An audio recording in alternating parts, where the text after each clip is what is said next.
आज हम लोग उपबंधों की बात करेंगे। चलिए स्टार्ट करते हैं। भारतीय संविधान के भाग 18 में आपात से संबंधित उपबंध निहित हैं।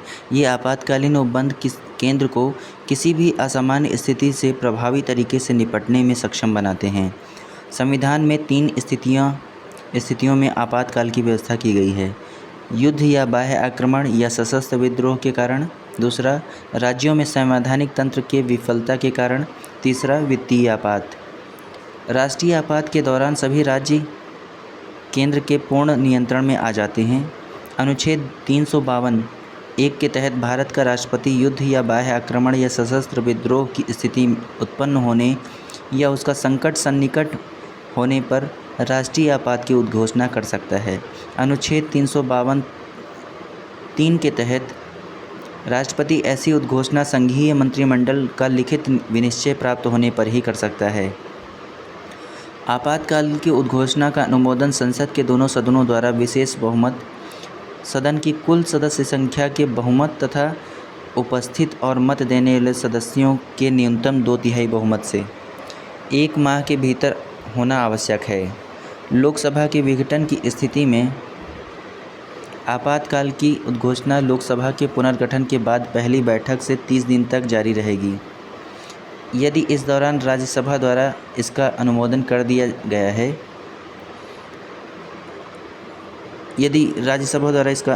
दिया गया हो।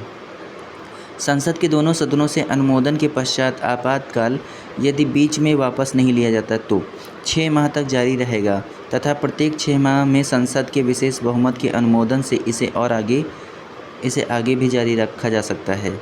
अनुच्छेद 352(7) के तहत आपात की उद्घोषणा किसी भी समय लोकसभा द्वारा उसके अनुमोदन का संकल्प सामान्य बहुमत से पारित करने पर राष्ट्रपति द्वारा वापस ली जा सकती है। राष्ट्रीय आपात के दौरान संसद को अनुच्छेद 250 के तहत राज्य सूची में वर्णित विषयों पर कानून बनाने का अधिकार प्राप्त हो जाता है। अनुच्छेद 353 के अनुसार आपात की उद्घोषणा के प्रवर्तन में होने पर संघ की कार्यपालिका शक्ति का विस्तार किसी राज्य को इस बारे में निर्देश देने तक होगा कि वह राज्य अपनी कार्यपालिका शक्ति का किस रीत से प्रयोग करे तथा किसी विषय के संबंध में विधियां बनाने की शक्ति के अंतर्गत संसद किसी भी विषय उसके संघ सूची में न होने पर ऐसी विधियां बना सकेगी जो उस विषय के संबंध में संघ या उसके अधिकारियों प्राधिकारियों को शक्तियां प्रदान करे या उन पर कर्तव्य अधिरोपित करे। आपातकाल के दौरान संसद द्वारा राज्य सूची के विषयों पर बनाए गए कानून आपातकाल की समाप्ति के बाद 6 माह तक ही प्रभावित रहते हैं। आपातकाल के दौरान यदि संसद सत्र न चल रहा हो तो राष्ट्रपति राज्य सूची के विषयों पर अध्यादेश जारी कर सकता है। अनुच्छेद 354 के अनुसार जब राष्ट्रीय आपातकाल की उद्घोषणा लागू हो तब राष्ट्रपति केंद्र और राज्यों के मध्य राजस्वों के संवैधानिक वितरण को संशोधित कर सकता है। अनुच्छेद 83(2) के परंतुक के अनुसार राष्ट्रीय आपातकाल की उद्घोषणा के दौरान लोकसभा का कार्यकाल 5 वर्ष संसद द्वारा विधि बनाकर एक बार में 1 वर्ष से अनधिक के लिए कितनी बार भी बढ़ाया जा सकता है, किंतु आपातकाल की समाप्ति के बाद यह विस्तार 6 माह से ज़्यादा नहीं हो सकता। अनुच्छेद 172(1) के परंतुक के अनुसार संसद आपात की उद्घोषणा के प्रवर्तन में न रहने पर राज्यसभा की अवधि भी इसी प्रकार बढ़ा सकती है। संविधान के अनुच्छेद 358 तथा 359 राष्ट्रीय आपात के मूल अधिकारों पर प्रभाव का उल्लेख करते हैं। जब युद्ध या बाह्य आक्रमण के कारण राष्ट्रीय आपात की उद्घोषणा की जाती है तो अनुच्छेद 358 के तहत अनुच्छेद 19 द्वारा प्रदत्त स्वतंत्रता के 6 मूल अधिकार स्वतः ही निलंबित हो जाते हैं। इसके लिए अलग से आदेश जारी करने की आवश्यकता नहीं होती, किंतु अनुच्छेद 359 के तहत अन्य मूल अधिकारों अनुच्छेद 20 एवं 21 को छोड़कर के निलंबन से संबंधित प्रावधान है। यह अनुच्छेद राष्ट्रपति को यह शक्ति देता है कि वह मूल अधिकारों के निलंबन को लागू करे। अनुच्छेद 352 के तहत अब तक 3 बार 1962, 71 और 75 में घोषित किया गया है। अनुच्छेद 356 के अनुसार राज्यों में संवैधानिक तंत्र की विफलता पर राष्ट्रपति शासन की घोषणा की जा सकती है। यदि राष्ट्रपति का किसी राज्य के राज्यपाल से प्रतिवेदन मिलने पर या अन्यथा यह समाधान हो जाता है कि ऐसी स्थिति उत्पन्न हो गई है जिसमें उस राज्य का शासन इस संविधान के उपबंधों के अनुसार नहीं चलाया जा सकता, तो राष्ट्रपति उद्घोषणा द्वारा उस राज्य की सरकार के सभी या कोई कृत्य या शक्तियाँ अपने हाथ में ले सकता है। इस व्यवस्था के तहत राष्ट्रपति को राज्य सरकार की समस्त शक्तियाँ प्राप्त हो जाती हैं। राष्ट्रपति मुख्यमंत्री के नेतृत्व वाली परिषद को हटा देता है। इस दौरान संसद राज्य के विधानमंडल की विधायी शक्तियों, बजट प्रस्ताव पारित करने सहित का प्रयोग करती है। इस प्रकार की उद्घोषणा जारी होने के 2 माह के भीतर इसका संसद के दोनों सदनों द्वारा अनुमोदन हो जाना चाहिए। यदि उद्घोषणा दोनों सदनों द्वारा स्वीकार हो तो राष्ट्रपति शासन 6 माह तक चलता है। प्रत्येक 6 माह पर संसद की स्वीकृति से इसे किसी भी दशा में अधिकतम 3 वर्ष की अवधि तक ही बढ़ाया जा सकता है।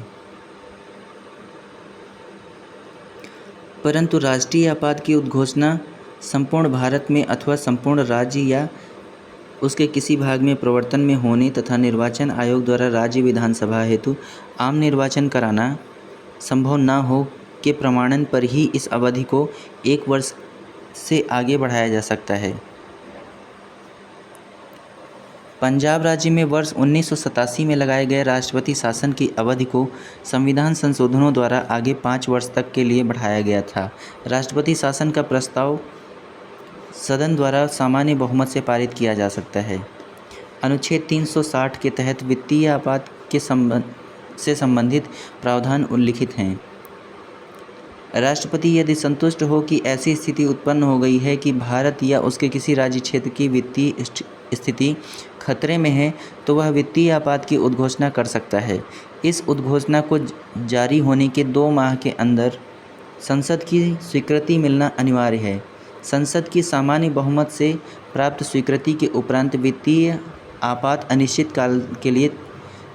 काल तक के लिए प्रभावी रहेगा, जब तक इसे पश्चातवर्ती उद्घोषणा द्वारा वापस न लिया जाए। वित्तीय आपातकाल की अवधि में राज्य के सभी वित्तीय मामलों पर केंद्र का नियंत्रण हो जाता है। हालांकि अभी तक कभी वित्तीय आपातकाल लागू नहीं किया गया है। के.एम. नाम्बियार के अनुसार राष्ट्रपति का आपातकालीन अधिकार संविधान के साथ धोखा है।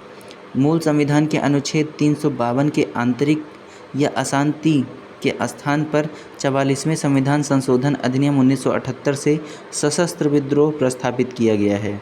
अनुच्छेद 355 के तहत संघ का यह कर्तव्य है कि बाह्य आक्रमण और आंतरिक अशांति से प्रत्येक राज्य की रक्षा करे और प्रत्येक राज्य की सरकार का संविधान के उपबंधों के आधार पर चलाया जाना सुनिश्चित करे।